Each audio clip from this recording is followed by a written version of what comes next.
with you? What's happening with you? You know what? I've been feeling good. I got a lot of work out of the way. I'm having an easy week for the most part. I'm working too much to really go to South by Southwest, even if I wanted to. But, I'm just having fun chilling with you guys. Unfortunately, as much as I think Austin's the greatest city in the U.S., one thing that's not so cool about it is the allergens in the air, cedar and mold. And so allergies have hit me real hard, if my voice sounds weird. I know, man. People walking around looking like Slee Stack or something. The face is all wet. People. It's that time of year where people. It's spring is coming in. I'm constantly sneezing. Yeah, no, I'm walking down the street, snot and hanging all out my nose and everything. I don't even try anymore. I just let it hang out there. Yeah, exactly. It ain't going nowhere. I'm gonna wipe my nose and it's gonna come back again. So you can't deal with it. That's your problem. Right. Don't look at me while you eating. You ain't gotta look at me. What you looking at? No. So one of the weirdest interviews that I did this whole time though was with the director of Gummo and Bully and the writer of Kids. If anybody's seen these movies, this guy's probably most notorious for writing Kids.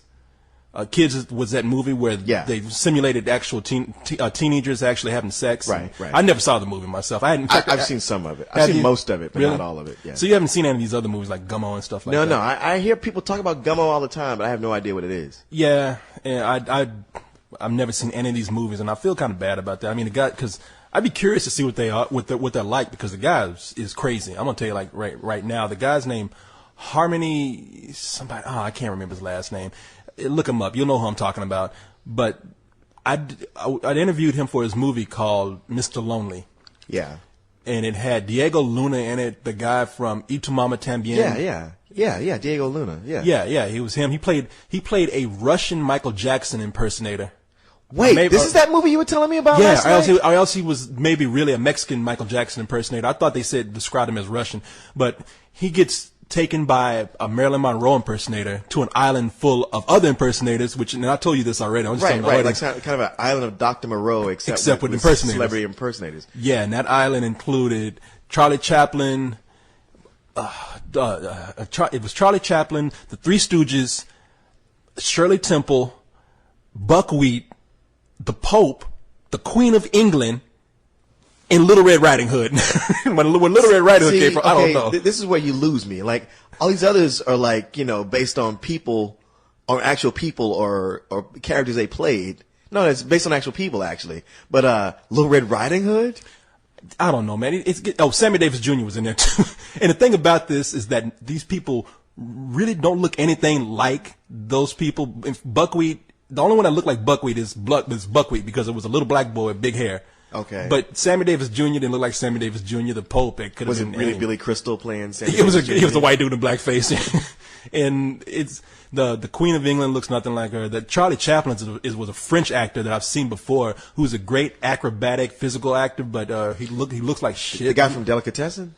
No, not that dude. Okay. That dude's uglier than this. This dude, you mean that part in Reservoir Dogs where Quentin Tarantino said, "Thing."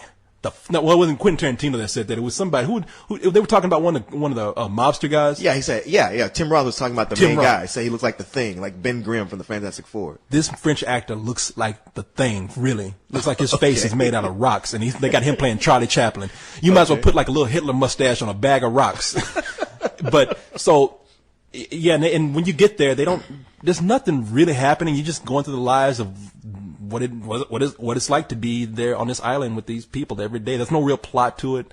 They kill some sheep because they get diseased and they plan on putting on a big show. That's the big plot of the story. A big show for who?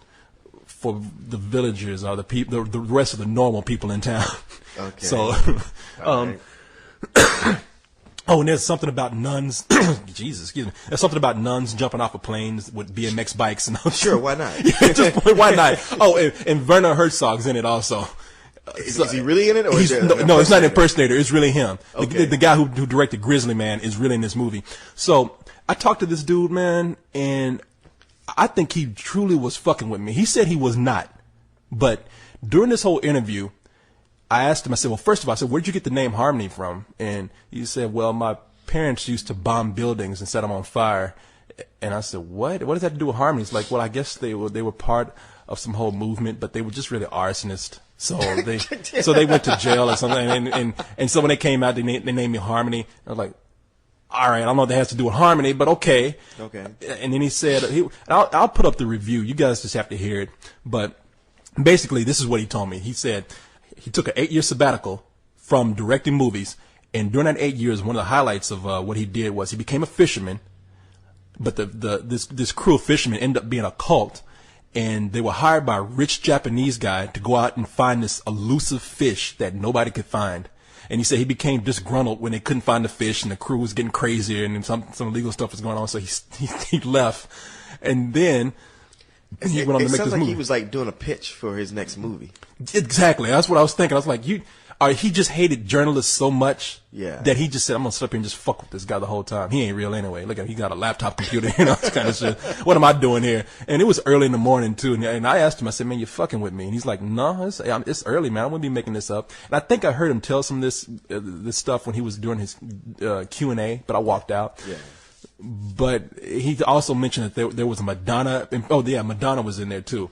And he said, the Madonna impersonator we got, and Abraham Lincoln was there too, by the way. But the Madonna impersonator, yeah, I'm serious. And he said the Madonna impersonator, he said, we got her because we read a story about her, how she got her arm caught in a horse's ass, and it had to be surgically removed when they had to go in and widen the horse's anus. And I said, really, come on, man, just give it up. Quit fucking with me. I mean, if you really are like messing with me, that's fine. This is interesting. Yeah. But he's like, no, that's true. So I was like, what are you making these fucked up movies? But I'll put it up, man. I want to put up the video because when you see him, it doesn't look like he's lying. It looks like he's really nervous. It looks like he's sitting up there telling like, damn, even I know this is fucked up. So. Okay. And since we were using a new camera, the audio was blown out. So I'll have to put a disclaimer up there. You can hear it well enough, but it really is one of those things where you need to hear this from this guy. Okay, if you say so. So anyway, that's the highlight. That sounds right nuts. That's South by Southwest in a nutshell, right there. Okay, so let's see. Do you want to review Horton Hears a Who? Sure, why not? While we're here, do you mind? No, I don't mind. Before we do that, I want to go ahead and kind of end this particular segment by reading some email we have here. And turn off your phone. And turn off my phone. Sorry. Alex Hacker is he wants to make it a regular out of what my mother does. Alex, we know your mom wants a Grammy and a Peabody and a Tony and I don't know. It's won the Golden Ass Porn Award. I mean, we ain't gonna take a guess every week what your mom does. All right. I mean, and by the way, she's on IMDb and they have her listed. I think somebody else did some research on it. And it's her name, I think. Oh, I don't think he's lying. I'm sure he's telling the truth. But he did kind of tease it and string it along. I'm like, just tell me. You know what? I think Alex is a good kid. I like him a lot. There's just only one thing I would like to say not just to him, but to a lot of people who will send me an email and say, Leon, what's up?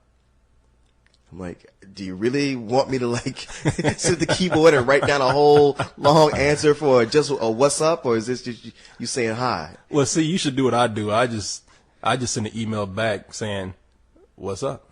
That's all. I mean, I'm not gonna go through a whole day. I don't know. I don't know how to respond to that. What's up? I say the sky. Shit. No, you should tell me these nuts or what's up. Now leave me alone. I mean, I appreciate the shout outs and the hellos. It's just that what's up. It's like I don't know. You tell me. I just say nothing. You and if they write back and do a whole conversation, I'll just leave that shit alone. And then they'll get mad. Why did you stop talking to me? Did I do something wrong? Yeah, you asked me what the fuck is up. I mean, come at me with something substantial. I mean, but no, we're not gonna guess what your mom does every week because it's gonna get to a point where we ain't gonna give a shit. So, I mean, we're at that point right now. No, Alex, I'm kidding with you, man. You know we are. You know how we are. We joke. But we have an email here from Action Lover who says, now this is kind of a loaded question. We might not be able to answer all of these because he asked about 5 questions in one email. He says, how did you guys meet? How is co-host so smart? Okay, I didn't read this whole thing. Okay, I didn't go through this whole list. I just saw that first part and thought like, oh, this would be cool. Okay. We're not going to answer all these. We know this already. So number 3 is, are you and Edie married? Referring to me. Can you give me a phone call sometime? I really didn't read all this. And mention me in your next couple of cold ones. Okay, so we just did All that. right, that's done. Yeah, and, all right. So I'll answer the 2 best things on here. How do we meet? Well, as we said, we all live in Austin, and we all did a television access show. Right before we started doing this. I mean, we all came from different backgrounds. We love movies. Cyrus was working at a bar. You and I were only the 2 black people in town at the time, as some people assume. That is not true. But No. We were both cartoonists and artists, and hung out with a lot of different people. You were doing your cartoons right next to Robert Rodriguez. Yeah, Robert Rodriguez. Oh, a lot of people. I don't even drop names. A lot of people don't know that we actually hung out with Robert Rodriguez for a short period of time. That's another one, man, that I would see at South by Southwest sometime. I ain't gonna tell that story again, but that dude brushed me off, man. I ain't gonna tell the story, I would go visit you, and you and him would be like right next to each other working on stuff. Yeah, no, it was a very short period. We used to work in the same room down at the college, and we used to, and whenever they had those comic functions at the comic book store, we'd be out there drawing. He would come by, and we sat down and we talked for a long time. Yeah, I remember that. And then Spy Kids really blew up, and I did an interview with him, and he's like, "Yeah, and you are, motherfucker, you." No, actually, last time he saw me, he did speak, but I mean, look, you know me, I don't hang around. I don't want to hang around people who are famous just because we want to hang around them because they're famous. I mean, I could give a shit, but don't brush me off like, I'm going to get you away from me because I know you're going to ask me for something. I ain't going to ask you for shit. Just maybe let me hold $5 and run right across the street over here to McDonald's and get me a Big Mac real quick. That's all I'll ask for. Man, I might come back and ask for $1 when I supersize. Hey man, I still need $1.99. Can you? But yeah, so that's how we met. Yeah, we all used to hang around and do all that kind of stuff. So, and then Carlisle just begged to be on the show, so we let him on. Well, we recruited him from another popular movie website. Yeah, actually, he wasn't begging. He did ask. He was from another website, and they were having some trouble. And then he said, "Can I hang around with you guys and do it with you until all this stuff blows over?" And we're like, "Yeah." So he stayed around. Yeah, so, at the time we said, we thought it sounded like a good idea. Little did we know. Yeah. And a lot of people have been asking about the co-host, and I'll just give you the co-host background. When I was in school, I had an Asian friend who was about to go to MIT because he developed like this technology, this artificial intelligence, and he had he created the machine that could actually communicate with you and talk back. Yeah. Except the motherfucker had nothing to say. Yeah, well, we live so close to the border. You got the parts from Mexico, and that's right. I don't know what he did. Not the best choice. Yeah, the thing wouldn't shut up. I mean, before it got big, he just said, "Man, look, I'm moving on to big and better things when I go to MIT. Can you just take this shit off my hands?" It's kind of like Anakin Skywalker building C-3PO. That's right. Yeah, and then later going like, "I don't remember this at all." Except this one is a bastard. He's not a gay robot. He's just a little son of a bitch. That's all. So that's how we got a hold of the co-host. And Edie, Edie wanted some of this good stuff right here. You know what I'm saying? Edie just was a friend of ours, and she's a sweet girl, and she pretty much bugged the hell out of me to come on here and do some stuff. So I said, all right. And no, Edie and